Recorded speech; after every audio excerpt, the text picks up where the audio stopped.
Hello guys, ಮೋಟೋರೋಲಾದವರು ತಮ್ಮ ಹೊಸ phone ಅನ್ನು ಇಂಡಿಯಾದಲ್ಲಿ ಲಾಂಚ್ ಮಾಡಿದ್ದಾರೆ.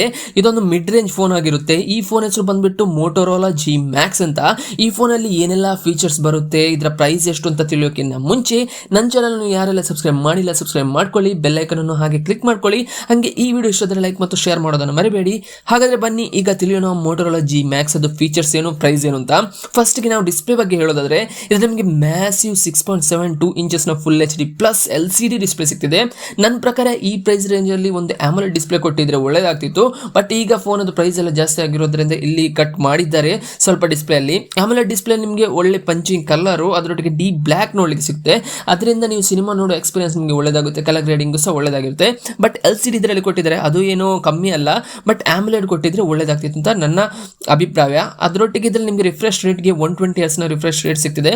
ಸ್ಮೂತ್ ಸರ್ಫಿಂಗ್ ಆಗ್ತದೆ, ರಿಫ್ರೆಶ್ ರೇಟ್ಗೆ ಏನು ಇಲ್ಲಿ ಕಮ್ಮಿ ಮಾಡಿಲ್ಲ. ಅದರೊಟ್ಟಿಗೆ ಬ್ರೈಟ್ನೆಸ್ಗೆ ನಿಮಗೆ ಪೀಕ್ ಬ್ರೈಟ್ನೆಸ್ ಇಲ್ಲಿ 1050 ನಿಟ್ಸ್ ಅದು ಕೊಟ್ಟಿದ್ದಾರೆ.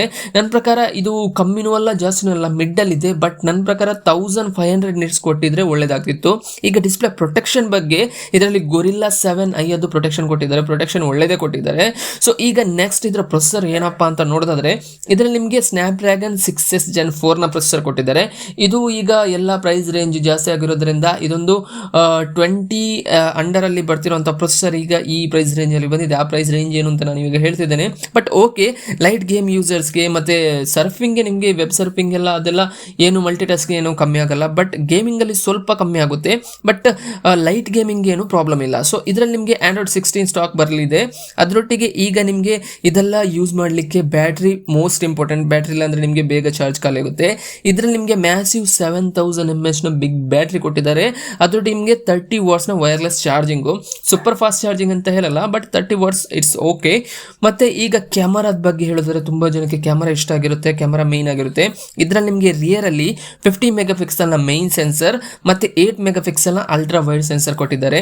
ಇಲ್ಲಿ ಟೆಲಿಫೋಟೋ ಸೆನ್ಸರ್ ಇಲ್ಲ, ಬಟ್ ಇಟ್ಸ್ ಓಕೆ. ಈ ರೇಂಜ್ ಅಲ್ಲಿ ಇಷ್ಟು ಕೊಟ್ಟಿರೋದು ಓಕೆ. 50 ಮೆಗಾಪಿಕ್ಸೆಲ್ ನ ಮೈನ್ ಸೆನ್ಸರ್ ಅಲ್ಲಿ ನಿಮಗೆ ಒಳ್ಳೆ ಫೋಟೋ ಬರುತ್ತೆ.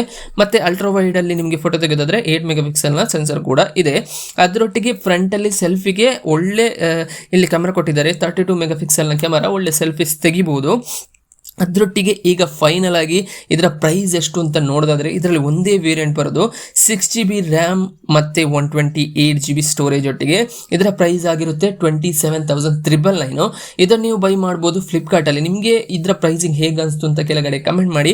ಮತ್ತೆ ಇದರಲ್ಲಿ 6GB ರ್ಯಾಮ್ ಬರೋದ್ರಿಂದ ವಿರ್ಚುವಲ್ ಆಗಿ ನೀವು ಇದನ್ನು 24GB ತನಕ ನೀವು ಇದನ್ನು ಎಕ್ಸ್ಪ್ಯಾಂಡ್ ಮಾಡ್ಬೋದು. ವಿರ್ಚುವಲ್ ಅಂದ್ರೆ ಇದು ನಿಮಗೆ ಇಂಟರ್ನಲ್ ಸ್ಟೋರೇಜ್ ಇಂದ ತೆಗೆದು ನಿಮಗೆ ಅದನ್ನು ರ್ಯಾಮ್ ತರ ಯೂಸ್ ಮಾಡುತ್ತೆ. ಸೊ ಅದು ಯೂಸ್ ಮಾಡ್ಬೋದು ನಿಮಗೆ 6GB ರ್ಯಾಮ್ ಕಮ್ಮಿ ಅಂತ ಅನಿಸಿದ್ರೆ. ಬಟ್ ಓವರ್ ಆಗಿ ಅವರೇಜ್ ಫೋನ್ ಆಗಿದೆ ನನ್ನ ಪ್ರಕಾರ. ನಿಮಗೆ ಹೇಗೆ ಅನಿಸ್ತು ಅಂತ ಕೆಳಗಡೆ ಕಮೆಂಟ್ ಮಾಡಿ. ನಿಮ್ಮ ಪ್ರಕಾರ ಈ 27,999ಗೆ ಈ ಫೋನ್ ವರ್ತಿಲ್ವ ಅಂತ ಕಮೆಂಟ್ ಮಾಡಿ. ಮತ್ತೆ ಈ ವಿಡಿಯೋಗೆ ಲೈಕ್ ಮತ್ತು ಶೇರ್ ಮಾಡೋದನ್ನು ಮರಿಬೇಡಿ. ಮತ್ತೆ ಮೀಟ್ ಆಗ್ತೇನೆ ಅಂತ ಹೊಸ ವಿಡಿಯೋದೊಟ್ಟಿಗೆ. ಅಲ್ಲಿವರೆಗೆ ಬಾಯ್.